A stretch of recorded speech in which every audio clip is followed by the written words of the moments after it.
Today, gamers, let's rewind time all the way back to the golden age of arcades and consoles, the epic 80s of the last century.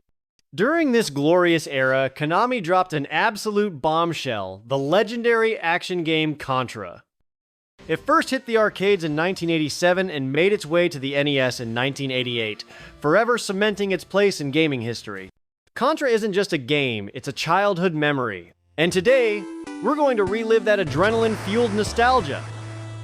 In this video, we're mixing in scenes from Contra Evolution on mobile and the remake Contra Operation Galuga on PlayStation 5 to spice things up. Ready? Lock and load. Let's start the game. The game's story is set in the late 26th century, when Earth faces the threat of total annihilation by a mysterious alien force known as Red Falcon.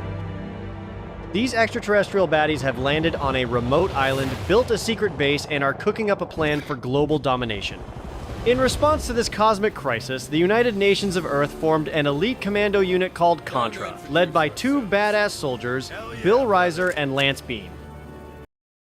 Level 1. The Jungle. The first level drops our two heroes onto a tropical island via helicopter, where Red Falcon's minions have built a heavily fortified outpost deep in the jungle. Bill and Lance must make their way through the dense forest, crossing rivers and dodging danger to reach the enemy base. But it's no walk in the park. Snipers can pop out from anywhere. Underground bunkers will fire relentlessly at the player, and paratroopers will launch direct assaults from above. After surviving the jungle gauntlet, players will confront their first major challenge: the enemy's fortress base, essentially the front gate to Red Falcon's stronghold. This massive fortress is armed with two automatic cannons capable of long-range attacks, and if that's not enough, snipers are stationed on the rooftop to keep the pressure high. Right in the center lies a glowing red energy core. This is the weak point players need to target. To break through, players must take out each turret one by one, then blast the energy core to destroy the fortress and clear the path forward. Once the fortress explodes, a new route opens up, taking players straight into the heart of Red Falcon's lair. Level 2. First base. After destroying the jungle base, our two heroes, Bill and Lance, descend into Red Falcon's underground facility. Stage 2 takes place inside a high-tech tunnel surrounded by rock and dirt. The player's mission is to destroy the energy cores located within a series of massive security gates. Each gate is heavily guarded with automated traps, snipers, and machine guns firing relentlessly. After breaking through all four gates, players will face the Stage 2 boss, the Energy Zone Core. This massive wall-mounted machine features three glowing red energy cores, a central cannon, and two side turrets that fire spiral or spread shots. It's best to take out the side turrets first to reduce incoming fire, then focus all your attacks on the central core. Once the final gate explodes, a lift appears to carry the players up to Stage 3. Fun fact: in the PlayStation 5 version, the Stage 1 and Stage 2 bosses, both wall-like fortress defenses, are combined into a single level for a more streamlined experience. Level 3. Waterfall. Bill and Lance now make their way to a treacherous mountain region, where players must scale a massive waterfall to reach the top home to one of Red Falcon's key defense stations. Starting at the base of the falls, the duo climbs upward by leaping from one cliffside to another. Along the way, they'll have to take out or dodge enemies that jump out from both sides and from rocky crevices, destroy fixed gun turrets mounted along the path, and, of course, avoid falling into the abyss below. At the top of the waterfall awaits the Stage 3 boss, a massive alien creature that looks like a giant insect, complete with armored plating and writhing tentacles. It guards the giant gate leading to the enemy's second energy base. This beast attacks by firing venom and flames from its tentacles, and can also breathe fire from its mouth. Players need to destroy its tentacles first to weaken its defenses, then go for the head to finish it off. Once defeated, the creature collapses, revealing a new path that leads into Stage 4. In the classic Contra games, this boss was designed to look like a cybernetic monster part machine, part alien. But in Contra Operation Galuga, it's been reimagined as a full-blown extraterrestrial horror, staying true to its alien roots. Level 4. Second base. Stage 4 is structurally similar to Stage 2, with players once again tasked with destroying a series of gates embedded with energy cores to advance deeper into the enemy base. However, this time the setting has shifted rather than rocky tunnels. The underground facility now appears to be part of a massive machine complex. There are more gates than before 5 in total, and the number of auto turrets, traps, and enemy soldiers has significantly increased. After making it through all 5 gates, players enter the final room of the stage to face off against the Stage 4 boss. This boss shares a similar layout with the Stage 2 boss, but ups the challenge considerably. It has 3 distinct levels, 3 glowing red energy cores, a multi-barreled gun turret, 4 robotic heads that move back and forth. The robotic heads only appear after the lower targets have been destroyed. They can fire homing projectiles from their eyes and mouths, so players need to stay sharp.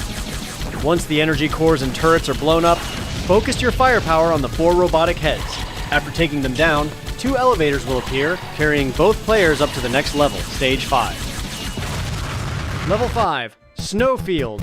Stage 5 returns to the classic side-scrolling view, this time set in a desolate, snow-covered landscape. Players must traverse rugged terrain and icy cliffs, all while battling waves of enemies hidden among the snow. Paratroopers equipped with knives and guns drop in unexpectedly, while machine gunners and snipers lie in wait throughout the level. One tricky element to watch out for is the endless barrage of bombs being thrown from off-screen. After fighting through the frozen forest, players reach an area resembling a military airstrip, where they'll face off against 2 heavily armored tanks equipped with spiked plating. These tanks are tough to bring down with regular bullets, so it's highly recommended to use the spread shot for maximum damage and coverage.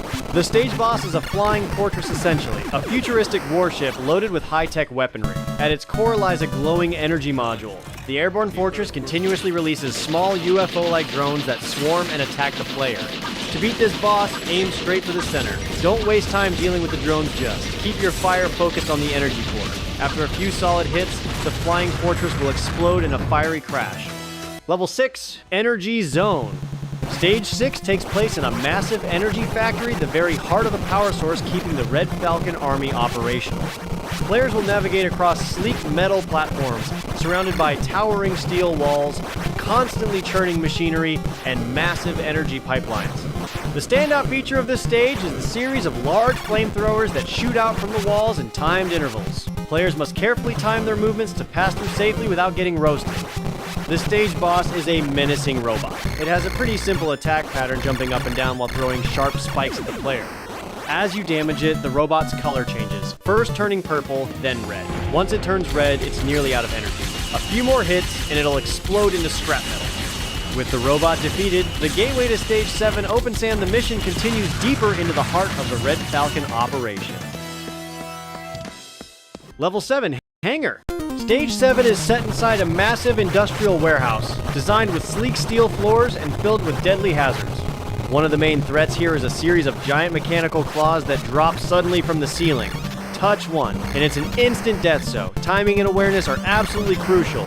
Along the way, players will also encounter deadly spiked walls rising from the ground, along with relentless waves of enemies.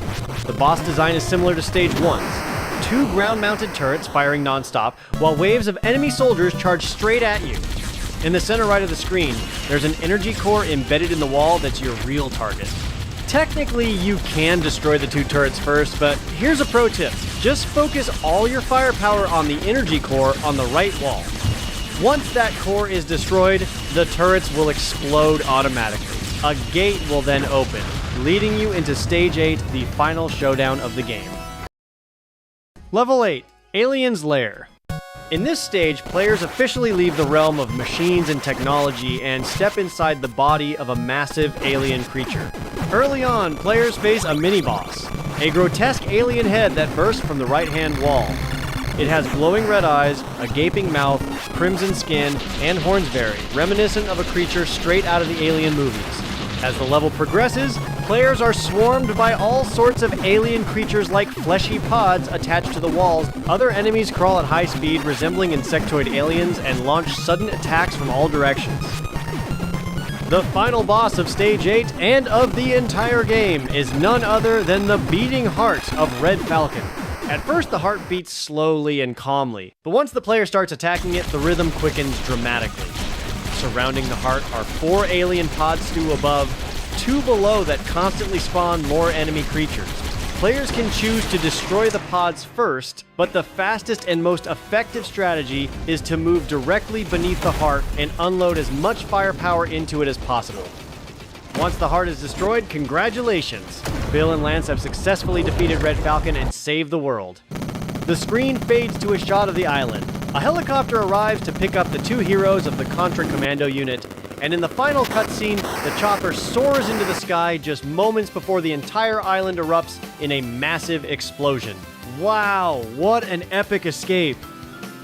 Thanks so much for sticking with us through the whole video. If you enjoyed it, don't forget to hit that subscribe button and drop us a like. It really helps motivate us to keep making more videos like this. If you want to relive your childhood gaming memories anytime, anywhere, we highly recommend checking out some handheld retro consoles like the Anbernic RG351P, RG353 Petaseconds, POW Kitty, or models like the RG35.